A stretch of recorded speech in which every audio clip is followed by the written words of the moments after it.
Tús an todhraí a bhí ann. Bhí beirt chara ar a léinn de saoire. Bhí leadrán orthu agus bhartaigh siad dul ag lorg poist ar an idirlíon. Bhí airgid ag teastáil ó Liam. Ba bhrá leis dul ar saoire agus éadaí nua a cheannach, chomh maith le hargid a shábháil don bhliain scoile a bhí roimhe. Cheap colm go raibh na léionnta anfhada, tuisneach raibh aon rud le déanamh aige. Níor chreid na buachaillí a súile nuair a choinnig siad go raibh poist ar fáil in óstáin san ard chathair. Bhí manga mór gáire orthu nuair a choinnig siad go raibh páma ar fáil freisin. Ach bheadh orthu fanacht I mbaile Thó Claa, agus thosaigh colm ag smaoinemh ar phrais scanlach an lóistín ann. Chuir Liam ar a thuaimhneas é nuair a luigh sé go raibh árasán ag a ghrothair ann. Bheadh a ghrothair as baile don samhraidh, mar sin bheadh dóthain spáis don bheirt acu ann.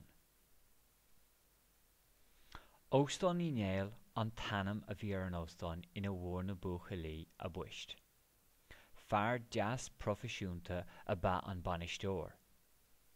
Labhair sé leis na buachaillí go curtéiseach. Chuaigh sé trí na coiníolacha oibre agus bhíonnig sé an núlgas dóibh. An sin ghlac sé le ceistena na buachaillí. Bhí colm brá sásta faoin méid a chuala sé, agus bhí Liam ag géirí áil amach cathain na thosaíodh siad.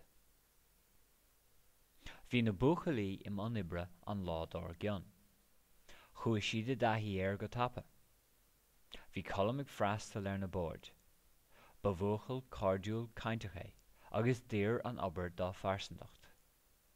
Dúirt sé leis an meán sa Pictiúr go raibh cúpla rogha speisialta aici an lá sin. Ba léir gur thaithin an obair taobh thiar den bhfear go mór le Liam chomh maith. Tháinig deireadh an todhraí go tapa. Ag deireadh bhí lúnasa chríochnaigh na buachaillí a gcuid oibre. Bhí an Pictiúr ansásta leo. Dúirt sé leo go raibh fáilte romhaibh fille don nollag agus don samhradár gcionn dá mbeadh obair á lorg acu.